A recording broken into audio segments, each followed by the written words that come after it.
Good afternoon, ladies and gentlemen. My name is Paweł Samecki. I am advisor to the President of Narodowy Bank Polski. I will moderate this webinar and in particular the panel. Now let me immediately give the floor to Madam Marta Gajęcka, member of the Management Board of Narodowy Bank Polski. Thank you very much. Good morning and good afternoon, depending on the time zone. Ladies and gentlemen, on behalf of Narodowy Bank Polski, I have a great honor and pleasure to welcome you all at the online presentation of the newest edition of the flagship World Bank report, Global Economic Prospects, January 2021. I'm very delighted that NBP and World Bank continue a well-established tradition of presenting this report to the Polish audience. Although I deeply regret that we can't meet in person, and I hope that next year we will have this opportunity. The report will be presented by its lead author, Ms. Franziska Onzorge, the manager of the Development Prospects Group at the World Bank, joining us from Washington. The presentation will be followed by a panel discussion moderated by Mr. Paweł Samecki, advisor to the NBP President, with the participation of Mr. Jacek Kotłowski, Deputy Director of the Economic Analysis Department in BP, and Mr. Marek Roskrót, Partner, Chief of Economic Analysis Division, Ernst & Young. Let me thank all of them for being with us today and share their comments on the report. Before I ask Ms. Onzorge to take the floor, let me make a few remarks because this year's edition of the report contains the assessment of the state of the global economy almost 1 year after the outbreak of COVID-19 pandemic. This has been the unprecedented time that brought along unprecedented risks and uncertainties and made economic forecasting particularly challenging. Facing this uncertainty, fiscal and more monetary policies have risen up to the task by providing considerable support to the economy.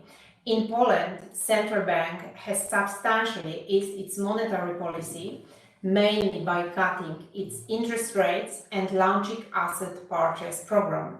These actions have mitigated the negative economic consequences of the pandemic and helped to prevent prolonged slump in economic activity. As the report clearly points out, the pandemic has caused major disruptions in the global economy and unfortunately pushed millions of people into poverty. And although the global economy is emerging from the crisis, it's really uncertain that the pace of recovery will largely depend on several factors. In the first place, the progress is vaccine procurement and distribution worldwide. It's also certain that economic consequences of the crisis will be with us for some years to come. As well, we will have to confront such challenges as increase in poverty, unemployment, food insecurity, losses in human capital, mounting debt levels, a possible wave of firm bankruptcies, or decrease of investment. So very sad, I would say, perspective. With these challenges in mind, I would like to turn your attention to two of the issues analyzed in the report. First, the debt level that reached historic highs. The increasing debt burdens involve a need to take difficult decisions and trade-offs between supporting growth through investing in infrastructure and keeping the state and corporate balance sheets under control. Second, the human capital. The pandemic has changed the ecosystem of human capital-related institutions. In this regard, the World Bank suggests a package of reforms to increase investment in human and physical capital that could help avert the expected impact of the pandemic on potential growth over the next decade. Ladies and gentlemen, I'm sure that there will be many more interesting topics to touch upon, so let me stop here and I would like to invite Ms. Franziska Onzorge to take the floor and present in more detail the report's key findings. I wish you all a fruitful and inspiring discussion. Thank you very much. It's a pleasure to be here again and to continue a real world tradition in Zoom world. Thank you, Ms. Gajiska. I will structure my remarks over the next 30 minutes or so, just under 30 minutes, along 4 questions. First, what are the near-term growth prospects? And then a number of questions that relate to the long term. Deliberately, we're trying to look beyond this year and the next for the remainder of the presentation. First, what are the long-term challenges that are created by the stimulus that was the necessary policy response to the pandemic? Second, what are the long-term growth prospects over the next decade, not just the next year or two, over the next decade? And how does that translate into policy needs, policy priorities, these long-term growth challenges? So let's start with the outlook just for this year and the next, the short term. Every time we update this chart on the left, it looks worse. We've all seen the sharp resurgence of the pandemic in the past 3 months. And of course, as a result of this resurgence of the infections, lockdowns that have been eased over the summer have now been reimposed in many, if not most, of the large economies. And that is weighing on growth in the short term. This is what's dragging down growth in 2021. It's also one of the reasons why we emphasize the near-term policy priority of controlling the virus. Of course, vaccine-related news have been very good. But until the pandemic is really brought under control, it's just difficult to see a robust recovery. So while this curve, this blue and red curve in the chart on the left looks like that, ever rising, it's just difficult to see a robust growth rebound. And the pandemic and these lockdowns and voluntary social distancing measures that have been associated with it, those have caused something that resembles a 2-speed recovery in the global economy. Everything related to goods production has rebounded. So manufacturing, industrial production, metals prices, goods trade, all of those have rebounded and have rebounded faster than after the global financial crisis. You can see that here in the chart on the left. You can see that already by September, global goods trade had essentially returned to pre-pandemic levels. And that's after a plunge of 15% in March and April. Metals prices that we treat as a sort of bellwether of global industrial activity are now more than 20% above pre-pandemic levels. You can see that in the chart on the right. So again, a sharp rebound in everything related to goods. Now, on the other hand, everything related to lockdown sectors has floundered and remains weaker or as weak as it had been at a similar point after the global financial crisis. So services trade here in the chart on the left, you see, remains more than 10% below pandemic levels, despite that recovery in the summer. And oil prices, you can see on the chart on the right, still remain below the pre-pandemic levels, despite repeated and absolutely historic OPEC production cuts. So remember that 2/3 of oil consumption is used for travel and transport. And those have essentially been locked down, or large parts of those have been locked down. Now, what does that imply for, it would have been much worse if financial conditions hadn't been so benign. So what does this package imply for growth prospects for this year, 2021? This is what a subdued recovery looks like. And a recovery that has deteriorated over the past 6 months. We now expect global growth of 4%. Here you can see the global 4%. That may be more than global potential growth, but it's not even enough to reverse last year's output losses. Here it is 4.3%, when the global economy plunged into its deepest recession since the Second World War. And advanced economies will look similar. Yes, we expect a rebound from, again, the deepest recession since the Second World War. But it's less than 6 months ago, we had downgraded, and it's not enough to offset the plunge of last year. Now, for emerging markets and developing economies, we expect a recovery to 5% growth in 2021. That's above potential growth. That looks like a nice, strong rebound from the first EMDE contraction, output contraction in 5 decades that happened last year. But actually, if you scratch a little bit under the surface, this 5% here is not a robust recovery. It essentially is a robust recovery in China. If you exclude China, EMDE growth will only be 3.5% in 2021. That's well below the long-term average and nowhere near enough to offset the contraction of 5% in 2020. In fact, for 2/3 of EMDEs, the outlook for 2021 is now weaker than it was 6 months ago. And the same is true for almost 90% of advanced economies. You see that here in the blue bars on the right. They just count the number of countries for which we've had to downgrade our forecasts. And that's 2/3 of EMDEs and almost 90% of advanced economies.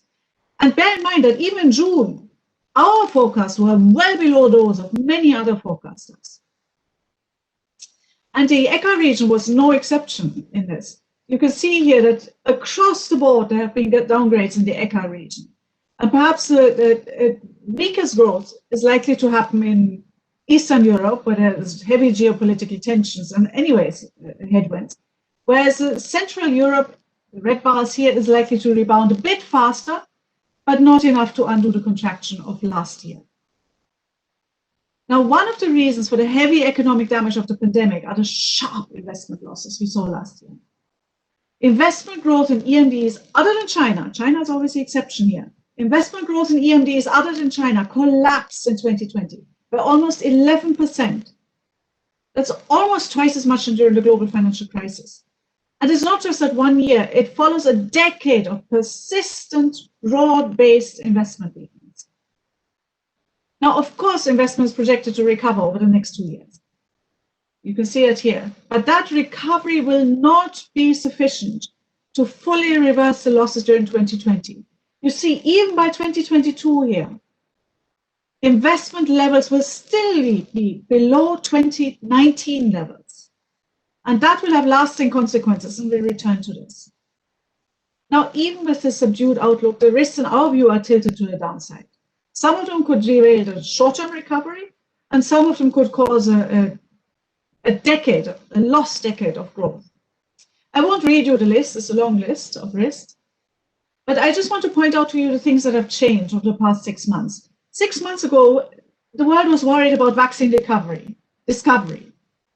Now the vaccines have been discovered, but now the risks have rotated towards risks of vaccine delivery, fast and widespread vaccine delivery. And in the short term, of course, because of that resurgence of infections, there are also risks about an intensifying and prolonged pandemic. At least the first half of this year, until the vaccines really gather momentum, the first half of this year may still be very weak because of the resurgence of the pandemic.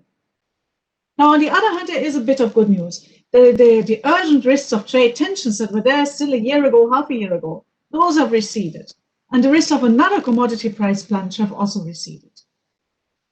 Now, we formalized some of these risks, in particular 2, in a scenario analysis. We've looked at vaccine-related or pandemic-related risks and the risks of financial stress. In our baseline scenario, social distancing and the rollout of vaccines turned back the tide of the pandemic in sometime in the first half of 2021. By the fourth quarter, by the end of 2021, in our baseline scenario, the majority of the population in advanced economies, but also the major emerging markets, is vaccinated, sometime towards the end of next year. And that then allows for this rebound of growth to 4% in 2021. But if this vaccination progress rollout was delayed by a couple of quarters, and the pandemic continued to rage over another couple of quarters, global growth could be much weaker. It could be less than half as weak, more on the order of 1.5%. That would mean delaying a return to 2019 output levels by yet another year. And in an even more severe downside scenario, global growth could even be negative for a second year in a row. For that, you would need a financial crisis. Yeah, that is something unheard of since the Second World War. 2 consecutive years of negative growth.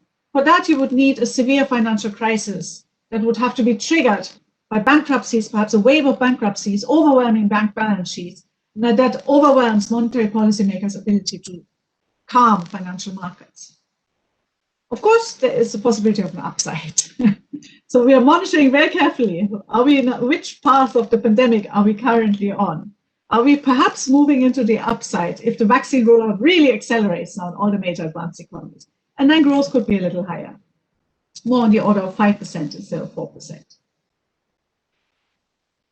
Now, the policy response was critical in averting worse outcomes. Growth would have been much weaker, both in 2020 and the recovery in 2021 would have been much weaker if it hadn't been for this unprecedented policy stimulus. But that brings its own long-term challenges. And let me point you to two of them. Government debt has just soared during the pandemic. Government debt alone has increased by 16 percentage points of GDP in 2020 to a record 99% of GDP. And in EMDEs, it's increased by 9 percentage points of GDP. That is large. That is the single largest one-year increase since 1987, when a number of emerging markets and developing economies were in debt crisis. And for advanced economies, you have to go even further back. You have to go back before 1970 to see this kind of government debt buildup. It's a large government debt buildup. And the issue is that it didn't just happen in 2020. It comes on top of a decade of record fast debt increases.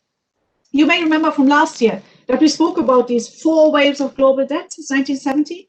And this 4th wave since 2010 has been the largest, most broad-based and fastest buildup in global debt of any of these waves of debt. And that has become even more pronounced since the pandemic last year. For private debt, we don't have sufficiently reliable data, but it's likely to also have surge. And that's the whole point of much of the monetary and fiscal policy, to avert debt deleveraging. Now, there seems to be some stabilization in debt, at least projected. We hope for that, but it would be unusual after global recessions. After global recessions, debt usually continues to rise for several years. Now, of course, the high debt was in part triggered by the fiscal policy stimulus that was needed to dampen the impact of the pandemic. But we've also seen unprecedented monetary policy stimulus. In fact, a number of experiments, monetary policy experiments, that can raise their own issues in some countries. So 18 emerging market central banks have announced asset purchases, often for the first time. As you can see here on the left, these purchases were small typically, much smaller than in advanced economies. But in some of them, they were also less transparent. And in contrast to earlier advanced economy programs, these EMDE programs were not designed necessarily to provide stimulus. They were typically designed to stabilize financial markets at the height of the financial stress last year. Now, what we have checked is 2 questions. First, have these asset purchases achieved their goal, the goal of stabilizing financial markets? And by our estimates, yes, they have. They have helped stabilize financial markets. You see here the estimates from a standard event study. About 5 days after the announcements, government bond yields were on average 35 basis points lower than outside these announcement dates in other countries and at other times. And equity markets were a little bit higher. For the ECA region, if you repeat the estimates, the impact appears to have been even a little bit stronger, somewhere around 40 basis points for government bond yields. And the other thing that we did not find is also good news. Usually whenever there's monetary policy accommodation in emerging markets, one worries about depreciation. There was no evidence that there was a statistically significant systematic exchange rate depreciation associated with these asset purchases. So yes, they appear to have helped stabilize financial markets. But you could ask a second question. Yes, they helped at the height of the crisis, but will they help again if they're used again? And that's where we have concerns. First, these announcements were made as a surprise under exceptional circumstances when all the major economies also implemented extraordinarily accommodated monetary policies, including asset purchase. Second, of course, the effect on output inflation has yet to be seen. And third, there is a concern that if these policies are conducted in countries with weak policy frameworks, over time they may come to resemble past episodes of central bank financing of fiscal deficits. And we know from the 80s and the 90s that these episodes, and we showed it with a couple of case studies, but these episodes were associated with macroeconomic instability. Now, for now, of course, the emerging markets that have announced asset purchases look very different from those that engaged in debt monetization in the 80s and 90s. Inflation is lower, inflation expectations are better anchored, monetary and fiscal frameworks are much better in most of them. And until the pandemic, fiscal positions were also much better. But that is beginning to be eroded now, that last point, even if the expected fiscal consolidation materializes. Now, fiscal deficits here are approaching those of our case studies of debt monetization episodes. And in countries that don't have strong institutions, that can raise concerns about pressures for some central banks to continue easing government financing conditions. So it's a long-term concern that really applies to countries with the weakest institutions. But of course, the concerns, the challenges, long-term challenges caused by the pandemic go well beyond those relating to the policy response. There is also the simple challenge of heading into a decade of slowing growth. Already over the past decade, all the fundamental drivers of growth have slowed. Investment, productivity growth, improvements in education, health, working age population growth. And we've documented this and we've spoke about this already in previous events like this. And there was no reason to expect this to turn around over the 2020s. Already, even before the pandemic, we expected global potential growth to fall by about between here, the orange line and the blue bar, to fall by 0.4 percentage points, and EMD potential growth by 1 percentage point between the 2010s and the 2020s. But now you saw how the pandemic has disrupted investment. It's also disrupted education, two drivers of long-term potential growth. Now, with this additional disruption, the expected slowdown potential growth, long-term full employment kind of growth, the expected slowdown potential growth is likely to be another, almost twice as steep, another 0.6 percentage points steeper, globally and in EMDEs, respectively. So that's the slowdown here from the blue bars to the red bars. And you can see in the chart on the right, that slowdown will cut across all the EMDE regions. And there would be nothing surprising about this type of growth slowdown. Such a decline in growth prospects over the following decade after a recession is exactly what typically happens after recessions. Global recessions as well as country-specific recessions. So here we use a different measure of this long-term growth prospects, not potential growth, but 10-year ahead consensus forecasts that capture a bit the confidence that drives investment and consumption decisions today. So take, for example, the global financial crisis, the last global recession. So over the decade from 2010 to 2019, long-term growth forecasts for EMDEs were lowered by a cumulative 2.2 percentage points, and something around that in the ECA region as well. Those for advanced economies were also downgraded. And that happened not immediately, it happened because year after year after year, growth disappointed. Now you can say a global recession is a big bang event. It's a big event. What about smaller recessions? Country-specific recessions. That's what we do in the chart on the right. We look at all the country-specific recessions over the last 30 years in 55 countries. And we find that after the average country-specific recession, long-term growth forecasts are 1.5 percentage point lower in countries with recession than those without. And that's 5 years after the recession. Again, it took a while for this to materialize. But 5 years later, long-term growth prospects were statistically significantly lower. Now, of course, it's possible that the pandemic unleashes a productivity boost. Maybe our collective move from the real world to the Zoom world will streamline work processes and will yield these big efficiency gains. It's not impossible, but it would be very unusual. Unless such a productivity miracle occurs, it occurs spontaneously. It needs to be generated. by policies. It needs to be engineered by policies. And there are many policies that can generate growth, that can boost growth or have boosted growth in some countries. I won't read you here the slide. The slide shows some of these, some examples of these policies.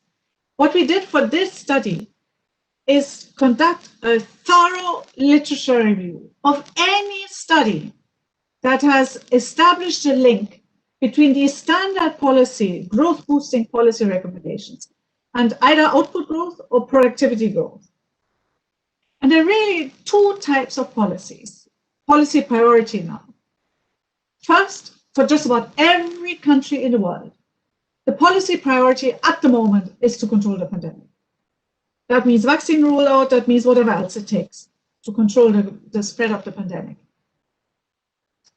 But then moving beyond this year and next towards the medium term, there are long-standing policy needs that have become more urgent with the pandemic.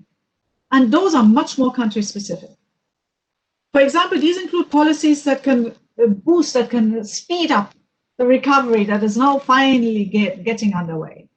And those are policy measures such as facilitating insolvency or facilitating firm startup, to allow this move from unproductive old sectors, pre-pandemic sectors that cannot survive post-pandemic, to a new post-pandemic economic landscape. And in many emerging markets and developing economies, firm startup, as well as insolvency, takes longer, is more costly, is more complicated than best practices, and then it needs to be. Now is the time to facilitate these things.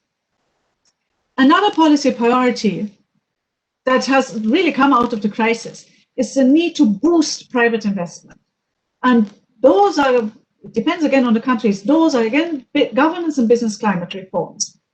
And they are particularly important now because of the strained fiscal positions that I showed you before. Governments are really, most governments, especially in emerging markets and developing economies, are very constrained in what they can do at the moment. The deficits are wide, debt is high. So it really is up to structural reforms to remove bottlenecks on private investment. And these reforms pay off. They can pay off. So for example, we've modeled a scenario. This is the last exercise I'll show you here. We've modeled a scenario of stretched reform efforts. Every country repeats its best 10 years in investment growth and in education, secondary education outcomes. And every country raises its female labor force participation rate by as much as the best quartile of performers, so by about a third. That would be sufficient, as you can see here in the chart on the left, to not only undo the damage from the pandemic to potential growth, it would also chip away at the growth slowdown that we were anyways expecting. So this kind of stretch reform scenario could really do a lot for growth going forward over the next decade. And the benefits might even accrue a bit earlier. You can see here in the chart on the right another exercise we did. What do consensus forecasters think when countries implement structural reforms? And here we are deliberately looking at institutional reforms, investment profiles, bureaucratic quality, control of corruption, law and order. When countries implemented these kinds of reforms and didn't reverse them the next year, investors have recognized these. Long-term growth forecasts were raised by 0.8 percentage points. And if there were setbacks, long-term growth forecasts were reduced, lowered by 0.7 percentage points. So investors do reward these major reform efforts. To summarize, what are the near-term growth prospects? In our view, therefore, a subdued global recovery with downside risks until the pandemic is really brought under control. Now, of course, the prospects would have been much worse had it not been for the massive policy stimulus, but that creates its own long-term challenges as we emerge from the pandemic. Especially debt challenges are high because debt is now at record highs, but also growth prospects for the next decade are weakening. We are in for a decade of slowing growth, and if history is any guide, of disappointing growth, year after year after year, unless there's a major policy push to turn these around. Or, of course, unless a productivity miracle happens. Now, we've provided more detailed analysis to some of these things, but I would like to draw your attention especially to our book, Global Productivity here. This book includes a chapter on what happens to labor productivity after adverse events. These are recessions, like I showed you here. These are also financial crises, like we've used here, but these are also wars. These are natural disasters, including climate disasters, and these are epidemics. And one thing this chapter does not find in any instance is a big productivity boost after adverse events. What happens, or at least what happened historically after adverse events, is several years of depressed labor productivity. So that explains a fairly somber, subdued outlook for the next, not just for the next couple of years, but also for the decade ahead of us. And with that, I look forward to my colleagues' discussions and the Q&A. Franziska, video conferencing makes it impossible for you to hear the participants applauding, but let me assure you that we all are grateful to you for your comprehensive and insightful presentation. Thank you very much. Thank you very much. And now let me turn to the panel. We have two panelists that have been already presented by Madame Gajęcka, so I will not speak about them. Let me give the floor immediately to Dr. Kotłowski. In my intervention, I would like to focus on Poland, in particular on the resilience of the Polish economy to the COVID crisis. And if you look at the stringency index, you can see that Poland is just in the middle. So the level of stringency in Poland was very close to the European average. On the other hand, if you look at the economic performance of the Polish economy, you can see that the recession in Poland in 2020 was probably one of the mildest among the European countries.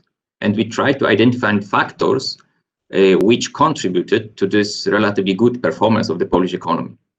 It is a mixture of the structural, cyclical, and policy factors. And first of all, we entered the crisis with very strong cyclical position, with relatively high economic growth, with low unemployment, also with positive and growing current account balance, and without any significant imbalances. And it contributed surely to the good performance of the Polish economy. The second reason is very favorable structure of the economy. If you compare the share of the sectors affected to the largest extent by the pandemic, you can see that Poland is among the European countries with the lowest share of the services such as accommodation, food services, arts, entertainment, recreation. It is about only 2% of the economy.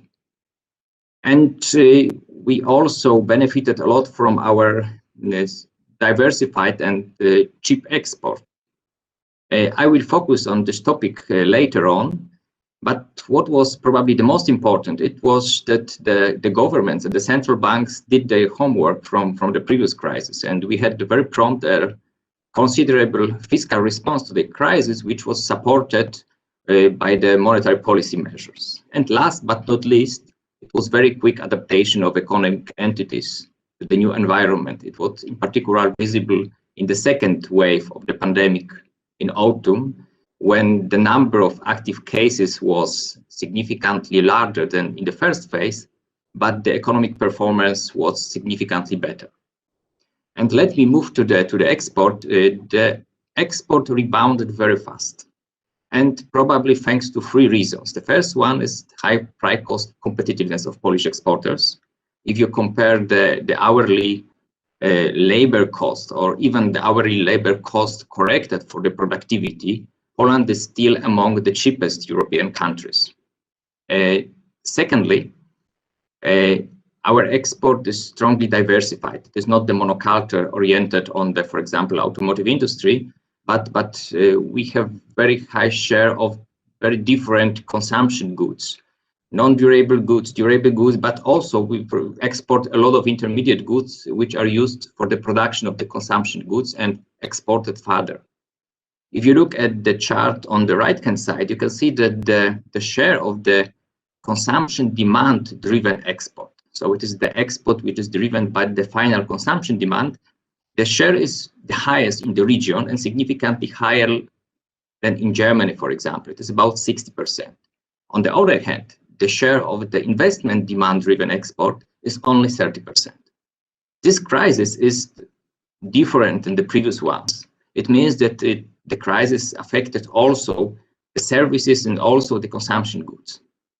But very similar to the previous crisis, we observed a larger drop in the capital and investment goods than the consumption goods, and it was profitable for the Polish economy. And last but not least is the geographical structure of our export.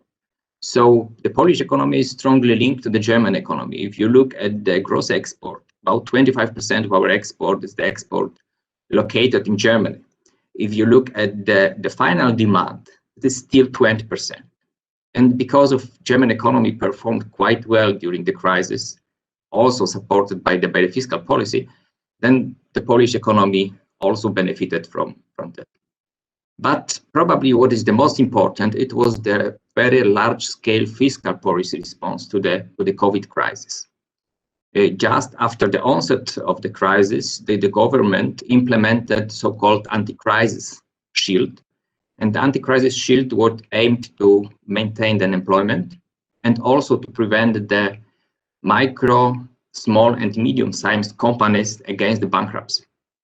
In the first stage, it was usually the wage subsidies or exemption from the social security payments, also some advances to micro enterprises. And in the second stage, it was mostly loans from the Polish development funds, to large extent non-returnable. This shield was supported by the additional financial means implemented in the end of the previous year with the second wave of the pandemic. The whole fiscal support is estimated at around 4% GDP 2020 and about 1.5% of GDP 2021. So Poland is among the European countries with the larger fiscal support. Surely it was possible thanks to fiscal space, because before the crisis, the ratio of the public debt to GDP was very close to 45%, so it was relatively low at the European level, with the public finance deficit at 0.7 only. And we think this support was highly effective. If you look at the unemployment rate, it is the second lowest in the European Union, and during the crisis, it increased only by a very small margin. For two reasons. The first one was labor hoarding. So the firms faced the growing demand for labor before the crisis, and they decided to hoard labor during the crisis. And the second one, it was also the government anti-crisis measures. We estimate that about 5 million employees benefited from the selected instruments. 4 million people have had their remuneration subsidized, and more than 1 million people received downtime benefit. However, this fiscal support was possible to a large extent thanks to the monetary policy action. NBP was the first central banks in our region that signaled interest rate cuts. We cut the rates in 3 steps by 140 basis points in total to 0.1%. We also relaxed reserve requirements, introduced special repo operations, also offered bill discount credit as well as asset purchases. It is about 5% of the GDP. This substantial monetary policy loosening translated very fast into visible drop in the bond yield, but also interbank market rates, which is very important because the mortgage loans in Poland are linked to the floating interest rate to WIBOR. That is, we were able to decrease the installments of the indebted households. And additionally, since mid-December, NBP decided to purchase foreign exchange in the FX market in order to enhance the impact of monetary policy easing on the Polish economy. We tried to estimate the overall impact of the monetary and fiscal policy on the economy, and we found that the impact of the monetary policy loosening on GDP was about 0.3 percentage point 2020 and 1.1 2021. It is divided half to half between the standard and non-standard monetary policy measures. And the impact of the fiscal anti-crisis shield is larger because the fiscal policy is the first line of defense. and it is estimated at 1.9% of GDP 2020 and 1.6 2021. So the overall impact of the policy mix is about 5% GDP in years 2020 and 2021. So I will stop there, and I will be happy to open to answer your questions. Thank you. Thank you. Okay, so first of all, thank you for invitation and for the opportunity to share my view on economic developments in Europe, with a special focus on Central and Eastern European countries in the time of COVID. So let me start with GDP growth in 2020, which was very bumpy. And despite less severe than expected contraction in the second quarter and stronger than forecasted rebound in the third quarter, no European economy avoided recession in 2020. And for a significant majority of these economies, the adverse effect of the COVID downturn actually exceeded the impact of 2008-2009 global financial crisis. We may notice, however, that the pandemic impact varies significantly across countries, including CEE economies, marked here with these light gray bars. And you may notice that, for example, Lithuania and Poland are among the best performers to the left-hand side, while Croatia, on the right-hand side, actually is the CEE country experiencing particularly deep recession. Well, these significant differences in the performance of individual economies can be explained by a number of factors, including different epidemic developments, policy responses, or differences in sectoral structure of individual countries. And sectors that are particularly sensitive to epidemic developments and containment measures are especially those contact-intensive ones. And one example presented on this slide is the role of the leisure industry, which was often shut down after the pandemic outbreak and which is also affected adversely during the current second wave of COVID, and will also face a longer-term decline in demand. And when looking at, again, CEE countries, here marked in this green-blue color, you may notice that this leisure sector accounts for a significant share of the economic activity in Croatia, again, which you may see on the left-hand side, which is one of the factors explaining particularly deep recession in this country in 2020. While again in Poland, on the very right-hand side, you may notice that the share of this sector and in the economy is the lowest among all EU countries.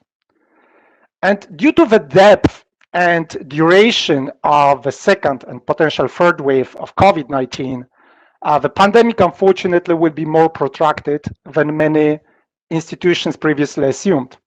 However, European economy is expected to make up for this short-term setback, and the medium-term outlook is getting more positive, reflecting additional fiscal stimulus, in many countries also supported with next-generation EU funds, stronger rebound as containment measures will be lifted, and most importantly, obviously, boost to confidence, given the prospects for effective vaccines and their distribution. But despite this, there is a continued significant uncertainty, including regarding the pace of vaccine distribution across various geographies, take-up of vaccines, and the degree of economic scarring and long-term losses to economic's potential output, as also mentioned by Franziska. Moreover, this recovery will not be strong enough to compensate quickly for economic contraction in 2020, and many European countries will actually not get back to their pre-pandemic GDP level even in 2022, as shown in the upper graph. However, this is generally not the case for Central Eastern European economies, where projected recovery, as you may notice, is relatively faster. These countries are positioned more to the left of this graph.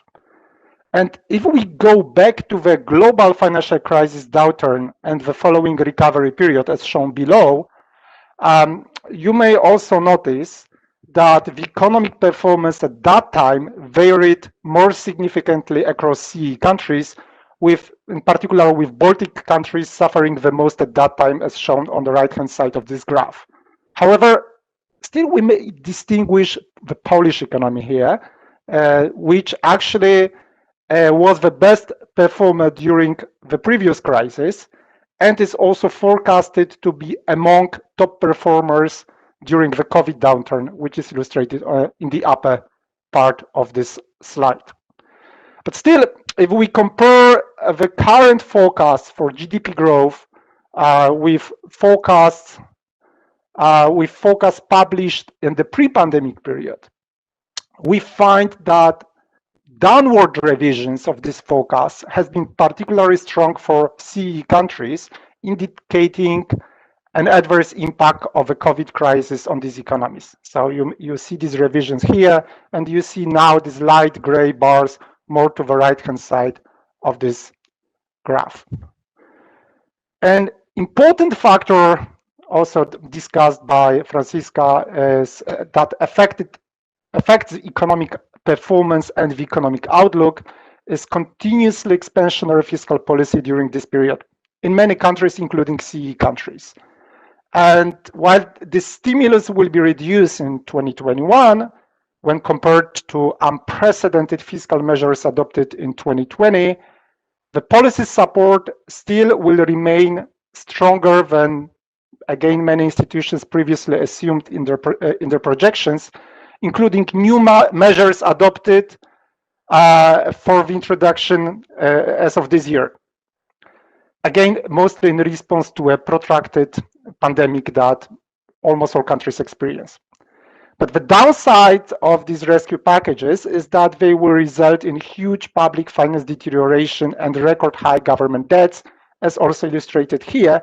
However, again, if we look at CEE countries, we may notice that both public debt level and its increase during the COVID crisis are on average lower than in Western European economies. Again, you see these light gray bars more to the left of these charts. And public finance and more generally macroeconomic stability of EU countries are assessed by the European Commission on a regular basis within the so-called macroeconomic imbalances procedure. And interestingly, you may notice that there are only 5 EU countries that have never been subject to so-called in-depth reviews that aim to identify the nature and severity of macroeconomic imbalances in a selected country. And all these best performers are actually CEE countries, as listed on the right-hand side of this chart, which include Czech Republic, Latvia, Lithuania, Poland, and Slovenia. And another critical factor that I would like to focus on in the rest of my presentation that influences the performance of countries during the pandemic period is their exposure to external demand and disruptions in global value chain. And you may notice that this chart on the vertical axis, it shows the percentage of value added generated in the domestic economy that is exported. So in other words, it shows how individual countries are dependent on the external demand. And you see CEE countries marked in yellow color here, which are actually, in the upper part of this graph. Actually, it indicates that they are significantly exposed to external demand disruptions.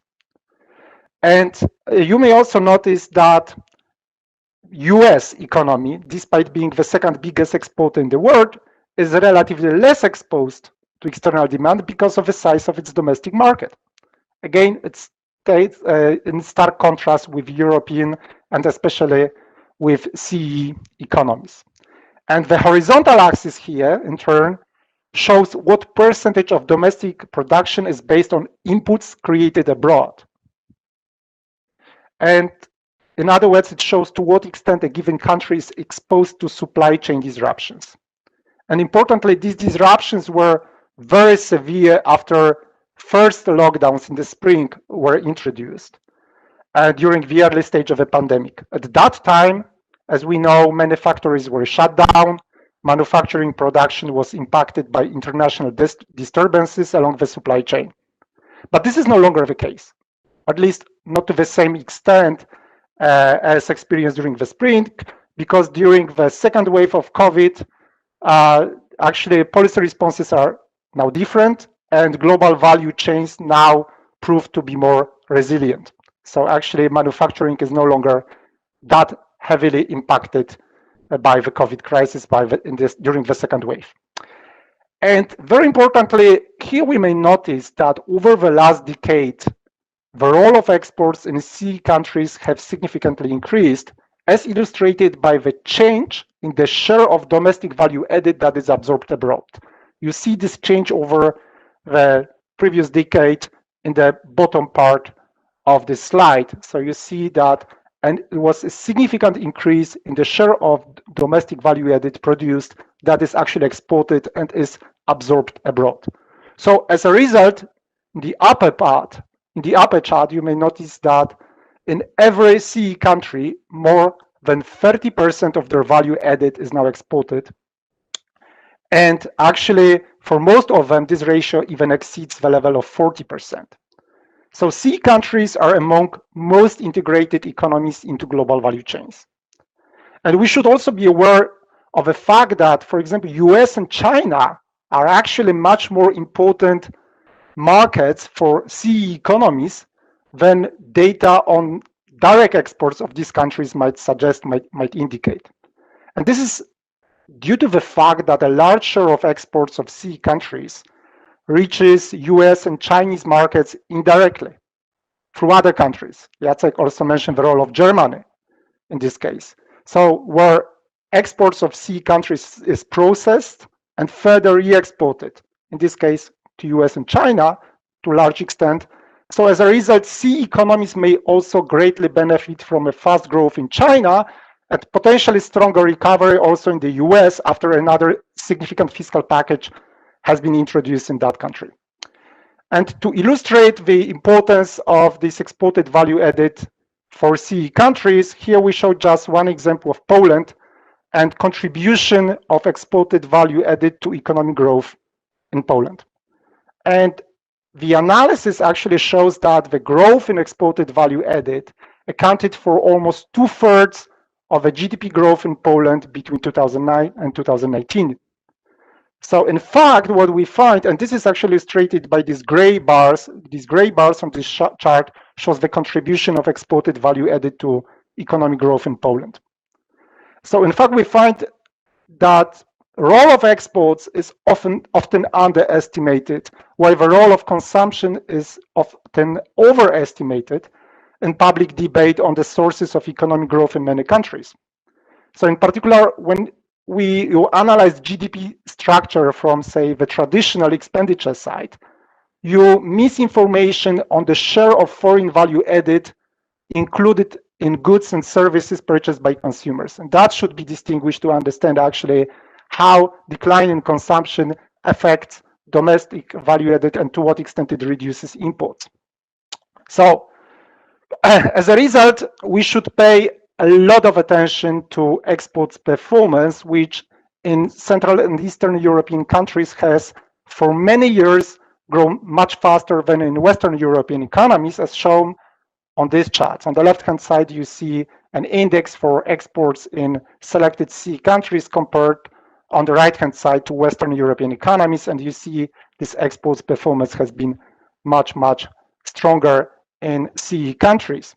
So also, if you go back to global financial crisis, you will find that exports in CEE countries, again marked in light gray bars here, that exports recovered much faster in those countries than in most other EU economies after global financial crisis, as shown here by cumulative change in exports over 2008-2009 period.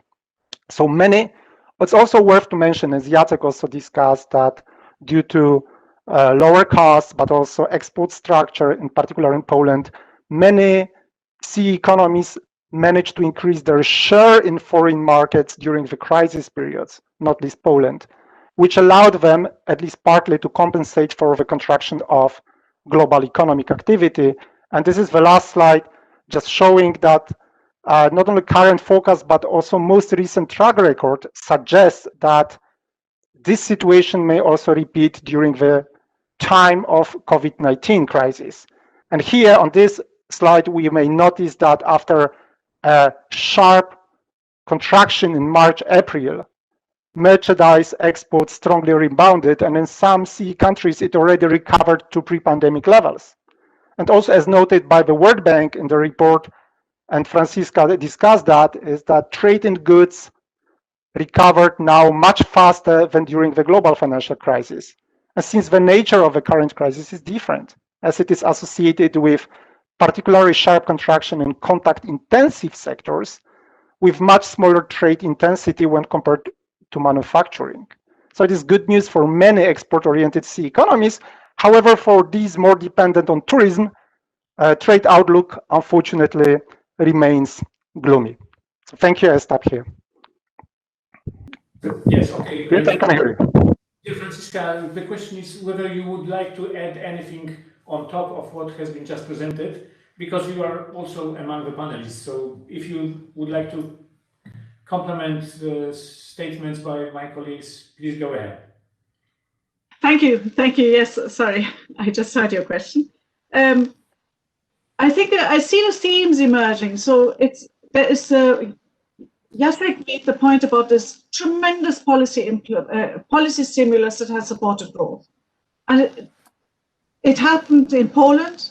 It happened around in the advanced economies. It really happened around the world. This time around, the policy stimulus in advanced economies as well as emerging markets was much more than in the global financial crisis. And thank goodness for this. No, this is, I agree with Jacek, this is what supported growth, that averted much worse outcomes. The monetary policy stimulus specifically did more than just support output. It also averted a financial crisis. If you remember in March, April, it looked like the world was on the brink of a financial crisis. And it's precisely that huge monetary stimulus with the unconventional measures also that all the advanced economies, or most advanced economies, as well as many EMDs, emerging markets, put in place. It is that stimulus that averted a financial crisis at the time. So I agree, this had a big role to play, and I also agree this was in part a lesson learned from the global financial crisis. In the global financial crisis, it took longer to implement stimulus, and the stimulus was less strong. And this was one of the lessons that I think the global community took from it. It was too long, and it was insufficiently strong. The crisis could have been much less severe if policy stimulus had been prompter and stronger 10 years ago. And this is one of the lessons that seems to have been learned and successfully implemented this time around. Getting the recovery underway, of course, is now the challenge. Getting a resilient recovery underway without too much of a financial risk, because of course the stimulus has caused these financial risks, both on the government and the private side. That's really a difficult challenge, and it's less obvious what can be learned from the global financial crisis because the scale is just different. The other thing I wanted to highlight is it's almost like Poland illustrates beautifully this two-speed recovery in the global economy. Poland is, as just like both Jacek and Marek said, Poland is a well-diversified economy with a strong industrial sector, goods manufacturing sector, and a diversified export base as well. And Poland hasn't been hit as much, just like global trade has recovered very quickly. Poland has recovered reasonably quickly. So Poland is really riding that wave of global goods production, trade, that has rebounded very quickly. Whereas if you remember that chart that Marek showed on Croatia, heavily tourism-dependent country, it has one of the deepest contraction. It's difficult to see it recover quickly until the pandemic is brought under control. You really see how countries fall into these two categories. And I guess one of the lessons from that is that any degree of lack of diversification is a challenge.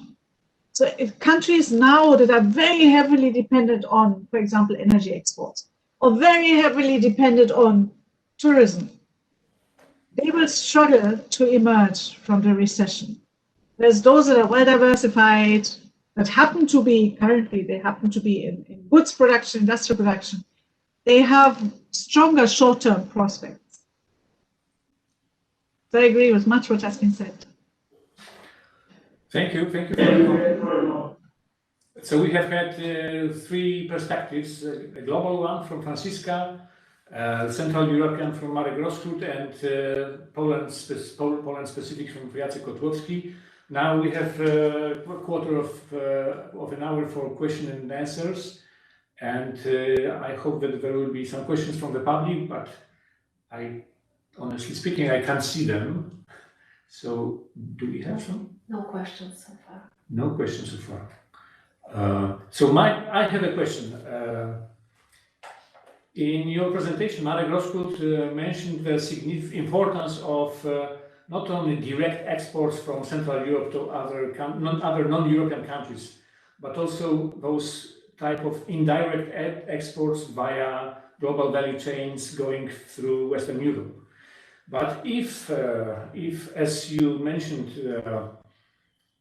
the Western markets do not grow as fast as exports from Central Europe do, and if China cannot continue growing, 6-7% per year forever, isn't it a stimulus for Polish, Hungarian, Czech, Slovak industries to look for another market outlets somewhere in Latin America, South Asia, without dependence on global value chains as it has been so far? Would you advise it, or is it a good advice or not? A good piece of advice? In my opinion, export-oriented growth should continue. And actually, because of the size of domestic market in Poland, not least due to demographic developments and so on, it will not expand sufficiently to absorb an increase in value added, in my opinion. So generally, our exports should continue to be a major, maybe not always the most important engine of our growth. The growth of China is not only one thing. Another thing is that also the structure of economic growth in China, which is now, which has been already getting for the last years less trade intensive, because it was initially very trade and export oriented. Obviously, it still becomes, it is the greatest, the major trading partner globally in the economy because of its size. However, the share with every increase of its economy, now it becomes less and less trade exposed compared to the growth pattern experienced previously. So as for Western European countries, I mean, they obviously will remain the major trading partners for us. There is no doubt about it, not least Germany. But indeed, what we have observed also over last even decade is that diversification of Polish exports has increased, both in terms of products, but also geographically. So we are happy to see expansion to other markets, non-European markets, but again, there is a very low base effect. So that expansion still haven't translated to a significant share of non-European markets as our direct trading partners. But again, as when we look at the other advanced economies, for example, US, if we account for all indirect connections, has already become our third trading partner next to Germany and UK.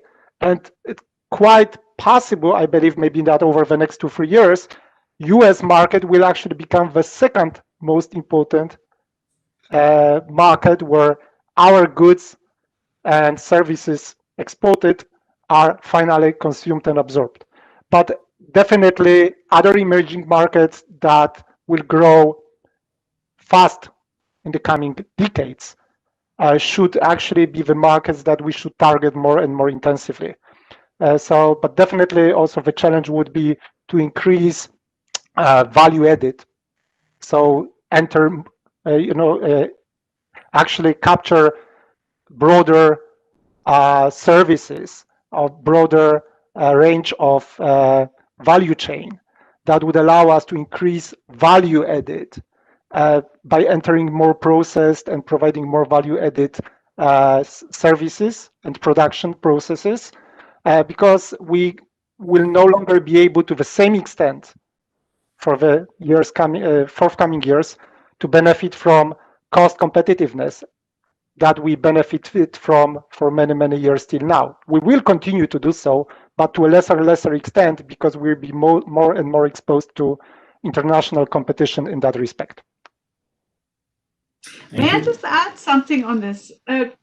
Your question is one that policymakers in many countries are asking themselves right now.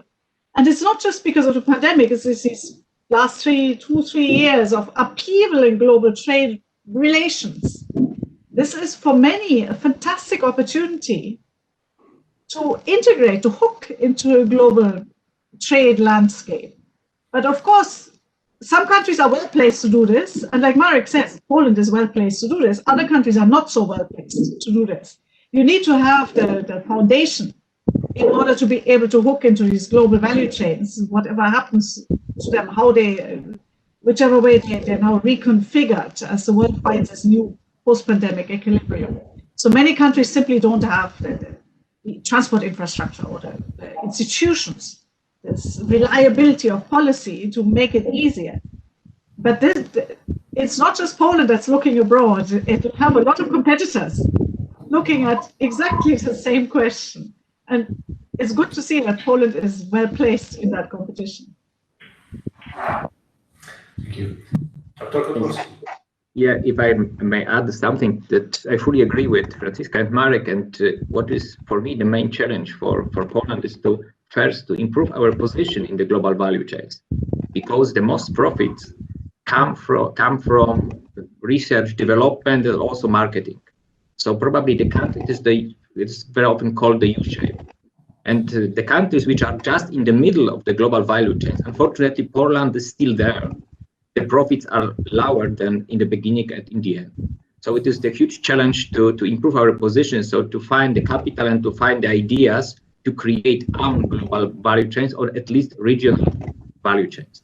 And the second challenge is that something what we call very often global value chains for Poland sometimes are regional value chains. So we are strongly linked to Germany, some other European economies, but in general, our presence in South America is very close to zero. And also our presence in Asia is only via the global value chains, via the German companies. So it is also challenging to improve our competitiveness, not to be only what Marek said, not only price competitiveness, but also we should compete also with quality. And we should also be present on other markets than only the European market. So, but surely there is no very easy solution for so complicated problem.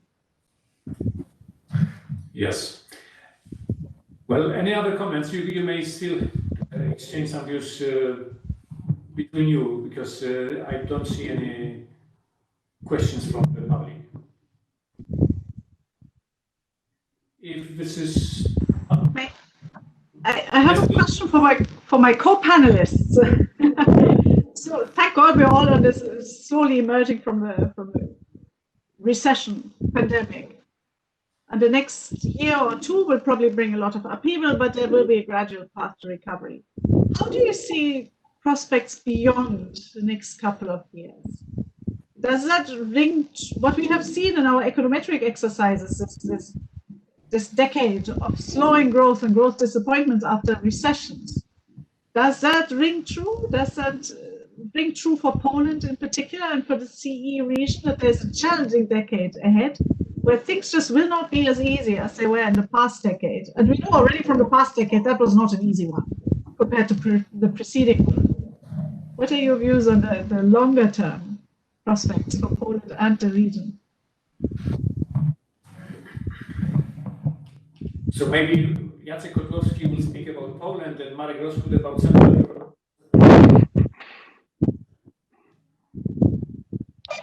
Yeah, so first of all, I'm really impressed by presentation prepared by Franziska, because it is very difficult to find in our region so many commonalities, because the region is very heterogeneous.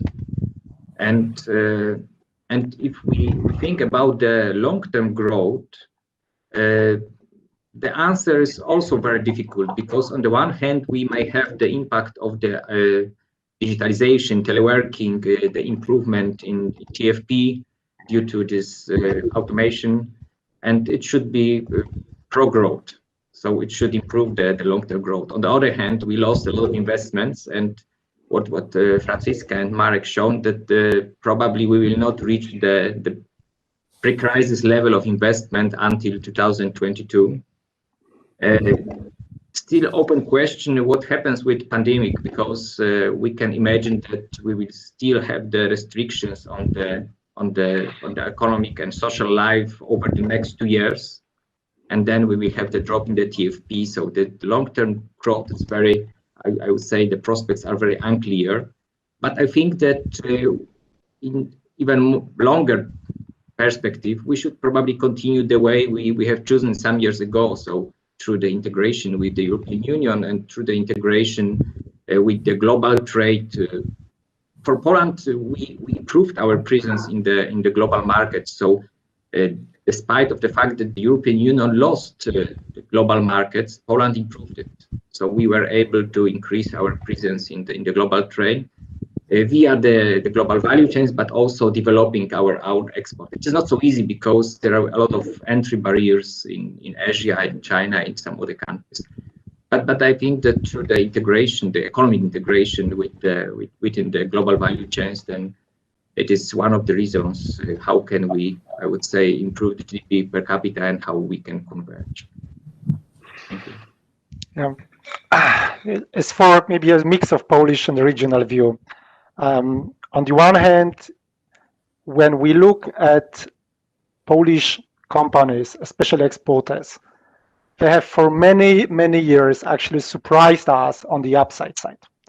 Also, when you look at this crisis period, the performance often exceeded expectations. So here I look on the bright side, that they will adapt, again, also adopt new technologies and use it, you know, in a way that would improve their productivity, also contribute to economic growth. Again, in this case, I believe Polish exporters are relatively well placed also compared to other regions where also diversification is also due to the size of these economies is not as big as in Poland. On the other hand, and also in the short term, not only during 1-2 years, I believe this recovery also will be supported not only with previous fiscal packages, but also EU funds. Hopefully that will contribute to productive investment. Let's hope. That will also largely depend on, say, better government, to what extent our administration is well placed to use these funds in a proper way that would contribute to productive capacity of the economy. Because as you, Franziska, mentioned, there was some investment in infrastructure, but one size does not fit all. Depends, how actually they are actually implemented. Another one maybe more gloomy aspect is obviously our still dependence on the global economy, but maybe the common factor for our region. I know we may have different view with some maybe central bankers here, are demographic developments. While I believe automatics and robotization will greatly help at least some industries. Still, these economies in our region are particularly exposed to adverse demographic terms in terms of aging, and actually which applies to all Europe, but also, this population contraction is more severe in our countries. There are some rooms, some reserves, like, quite low participation rate right now, but many industries also prior to the crisis, but not only in our region, but also in many other European countries, which may indicated as major barriers limited access to skilled labor force. We may discuss on migration, maybe digitalization and technologies will help us also to use labor force that actually could be provided remotely in many industries, however, not in all of them. So that might be a bottleneck that we may face. And generally, I would say we should cope with that. We could use this labor force. But the question is how we again will face the competition, because this is also a global, at least especially for Europe, quite a significant challenge that many countries will have to solve, and that will also make them compete, especially for this skilled labor force that we'll seek for, especially to use for productive purposes, to use, digital technologies that actually would contribute to our potential growth. Thank you. Thank you very much for a very vivid and open discussion and exchange of views. The time has run out, so this is time for concluding remarks again from Madam Marta Gajęcka, member of the Management Board of Narodowy Bank Polski. Ladies and gentlemen, to conclude the discussion on such a comprehensive report and such an interesting discussion seems to be a particular challenge. Let me then start by thanking the World Bank team for giving us a bit of hope and optimism for the future, while also pointing out the challenges in our efforts to support the global recovery and foster resilience. The World Bank rightly encourages us to turn this hope into reality. We indeed cannot rest on the laurels. I fully agree with the World Bank Group President, David Malpass, who in the foreword of the report writes that our response to the pandemic crisis today will shape our common future for years to come. We should seize the opportunity to lay the foundations for a durable, equitable, and sustainable global economy. For this to happen, it's critical to strengthen health and education systems, prioritize digital technologies and green infrastructure, improve governance, and enhance debt transparency. Global cooperation and the engagement of IFIs will be key in addressing most of these challenges. The global cooperation should be complement and support national policies, which are critical for countries' development. In this regard, we can say that Poland, thanks to its diversified, competitive and well-balanced economy, as well as appropriate and decisive policy responses, has successfully faced the socio-economic challenges of the pandemic with a relatively mild recession and no significant increase in unemployment so far. I would like to, on this occasion, once again, to thank you to our panelists for their presentation, because I think that you perfectly well showed exactly what I mentioned. Central Bank has delivered an unprecedented easing of monetary policy, cutting interest rates almost to zero and launching asset purchases. Fiscal policy support has also been large relative to our peers. These actions have eased the negative consequences of the pandemic and put Poland in a good position to recover when the pandemic finally recedes. What was exactly during our discussion as well, very well presented. Having said that, we will definitely not return to normal life from one day to another. But we can assume that the impact of the pandemic on the economy will gradually weaken. One of the factors in this regard will be, as also mentioned in the report, the vaccination process. Ladies and gentlemen, let me conclude by thanking again the World Bank team for preparing the valuable report, and in particular Franziska Ozorge for today's excellent presentation. I would like to express my warmest thanks to our moderator, Paweł Samecki, and panelists for their interesting comments and observations.